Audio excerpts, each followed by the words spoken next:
Heather Monroe clutched onto her walking stick like a dear friend, and ambled slowly along her favorite stretch of beach. Her weathered cagoule was pulled tight around her curly white hair, crushing it onto the back of her head. She occasionally grimaced as her left knee creaked and cracked. It was always worse in colder weather. She groaned inside and out at how a measly 19 days in September had served up more problems than August and July combined. And things would get much nastier for her. Her joints seemed to swell up exponentially given dampness as the catalyst. A dark hump in the distance came into her view, the surf racing back into the sea around it, lapping, licking, before washing over the large mass again. Out at sea, a container ship was heading north with the gabbling seagulls gliding behind in its wake. The golden, moist sand was as smooth as if rendered. Not a single blemish in sight. It seemed a shame to spoil it. Virgin sand like snow as she thought about Christmas in a few months. But the cold would make the creaking and groaning louder. That could wait. Grumpy, a border collie with enough grey hair to look like a wolf, tugged gently on the extendable lead before Heather Monroe reeled him in a few feet. He didn't have the energy he used to have, he was just past ripe. Heather Monroe is a creature of habit and has made this trip every day for 14 years. Her mind wandered back, momentarily, to Grumpy's first walk when he was sprightly. The creaking didn't seem as noticeable. Briefly, it certainly wasn't back when she was in her 50s.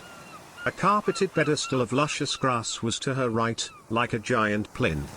Aloft it, sitting in all of her majestic glory, was Bamboo Castle. The low morning September sun had risen a little since she'd set off at 6:45 a.m. The pinky violet sky had forced her hand to leave the house early at sunrise. She walked, sometimes hobbled.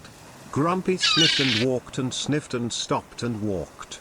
The smell of salt and seaweed and rotting fish rode in gently on the fresh, soft breeze. The scent of decay was getting stronger with every footstep. Her eyes were drawn more and more to the black blob shape that was slowly approaching. She often found seals on the beach, that she would gently usher back into the water, Grumpy assisting like a trained sheepdog. She hoped it would still be alive and not decaying, caught up in some old fishing nets. That would upset her again. Parking the pain on the back burner now, she sped up a little, to get there that bit sooner. Her walking stick made deeper indentations in the sand as she pressed down harder for support, creating a series of circles like a dot-to-dot drawing as she drifted left then right. The blob was completely black, sheeny black like tight skin.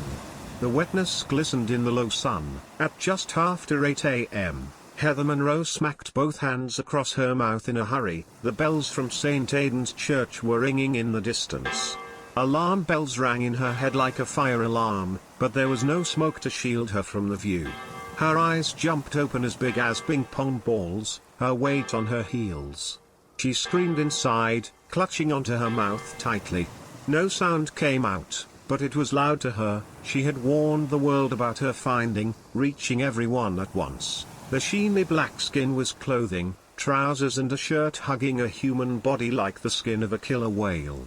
The exposed skin was blistered and a greenish-black color. She tentatively took half a step forward. Her jaw dropped wide, her mouth elliptical. Finally, she let out a shrill, piercing scream as she saw an inflated face she would never forget. The thing didn't look remotely human. The blue bottles were circling and landing. Circling and landing. Fetid human juice drenched the golden sand. Subscribe today, for updates on the next chapters.